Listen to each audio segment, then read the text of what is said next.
Sir அந்த scene சூப்பராக இருந்துச்சுல? உண்மையிலே செம்மையாக இருந்துச்சுடா. அந்த சீனை வச்சு நம்ம மகிழ்ச்சியன்ஸுக்கு ஊப்ஸில் அப்ட்ராக்ட்ன்ற ஒரு கான்செப்டே ரெடி பண்ணிட்டேன். சார் நீங்கள் கிரேட் சார், எங்கே போனாலும் ஒரு கான்செப்ட் யோசிச்சிடுறீங்க சார். ஆமாடா. அதான் வர்க்கீஸ்.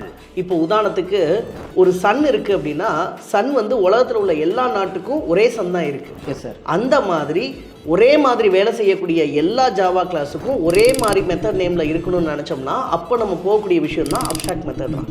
இந்த அப்ட்ராக்ட் மெத்தட் எடுத்துக்கிட்ட அப்படின்னா அப்ட்ராக்ட் கிளாஸ்க்குள்ளே மட்டும்தான் எழுத முடியும். ரைட்டா? இப்போது உதாரணத்துக்கு ஒரு சன்னா இருக்குது, ஆனால் உலகத்தில் உள்ள எல்லா நாட்டுக்கும் வேறு வேறு டைமில் மாறி மாறி வருது இல்லையா? ஆமாம் சார். அப்போது அதே மாதிரி தான் அப்ட்ராக்ட் மெத்தடும். அதில் சிக்னேச்சர் மட்டும்தான் இருக்கும். அந்தந்த கிளாஸுக்குள்ளே வேறு வேறு மாதிரியான கோடிங் உள்ளே எழுதிக்கலாம். ஓகே சார், புரிஞ்சிச்சு சார்.